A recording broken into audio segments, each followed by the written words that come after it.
Hello. So I'm going to show you how to access the document for Onshape.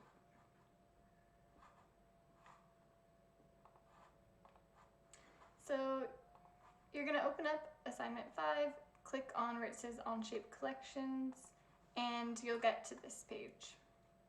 From here, I'd like you to read through the material, and you can use this as a resource for answering any of your Onshape questions, and some keyboard shortcuts, and it's linked directly to the manual for Onshape.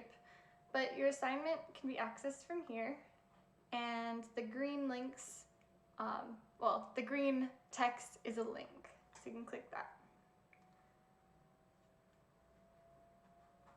This is the document you'll see, and you'll need to click File or the hamburger menu and then Copy Workspace. And if you don't have that ability, you're going to have to log into Onshape first. So here's my copied document, and this is what it starts off as. You'll notice that there's 2 documents. So the first task is to the one titled Poor Pile of Lines, and you're gonna constrain that to make it a square. So in order to start editing the document, you need to double click on sketch 1, and then I will show you how to use the constraints. So the first one I'm going to apply is the coincident constraint. If you're not sure how to use it, hover over the tool until it pops up to tell you how to use it.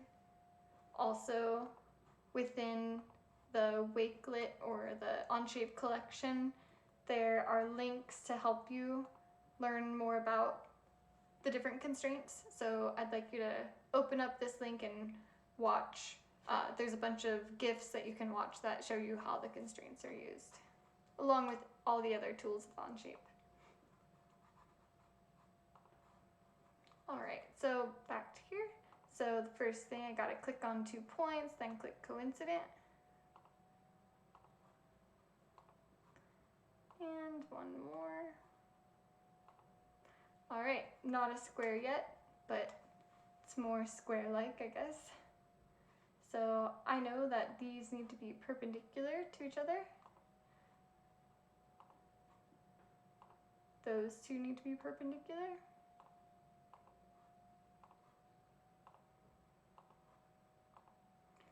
And almost a square, it's a rectangle. You can click on Show Constraints, and that gives you more information about what constraints have already been applied. I'm going to unselect that for now. The last thing I need to do is make all of the lines the same size. So to do that, I'm going to use the equal constraint, and I want all sides to be equal. So I'll click all of them, then click equal. And there we go. It's rotated, but it's still a square. For the second part, you'll be doing some constraints on each of these.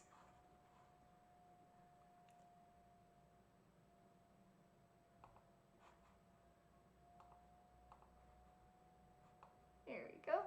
So there's a document attached in here that has the constraints that I want you to apply.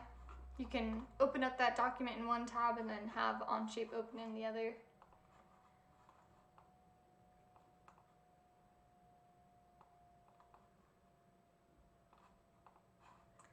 Alright, so the first one, coincident. So I'm gonna constrain those 2.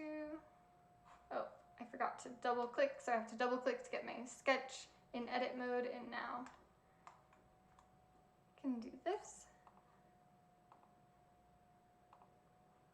Alright, that's for the first one. The next one is coincident lines, and what I had in mind was to have these 2 lines be on the same level, like that. If you interpreted that differently, that's okay. The next one is horizontal, and I'm going to make that one horizontal. Next one is tangent, and you just click the 2 things you want to make tangent, click like that, and nothing happens. And that's because this as an arc, it thinks it is tangent. And so if I were to redo this assignment, I would design it like this. I would have you make a line tangent to a circle. So I'm just going to show you just for reference. That's how the tangent would look.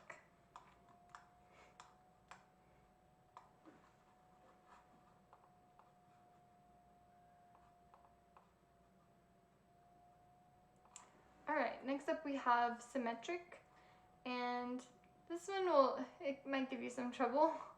So the first thing you gotta do is click on the line of symmetry, and then you click on the two things that you want to make symmetrical.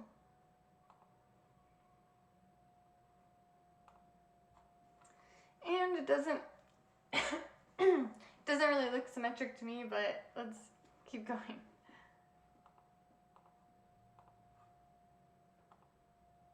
Looks a little bit better. And that looks a bit better, and I'll just do this. Oops. Okay, maybe I shouldn't. Okay, center. Oh no. So if you click something and you want to unselect it, you just click it again.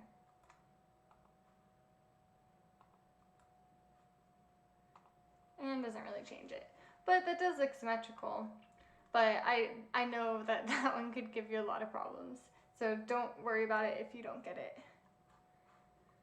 Alright, next one, perpendicular. So I'm going to have these two lines be perpendicular. Good enough for me. Next, equal. So I want these two to be equal. Perfect. Next one, concentric. So click on the two circles. There we go. And lastly, parallel. And there we go. So this is what a completed document could look like. Again, don't worry about the one that is tangent. It's going to look weird. Same thing with the symmetry. Good luck. I'll try to give you a different practice that is a bit easier to see how the tool is useful. And once you're all done, you're going to take a screenshot of this. You can have the constraints on or off. Just a nice screenshot. You don't have to do both the square and the constraint practice. If you do, awesome. If you don't, no problem. But yeah, screenshot and either attach the file, or if you'd like to put that screenshot on a Google Doc and attach that, that would be fine as well.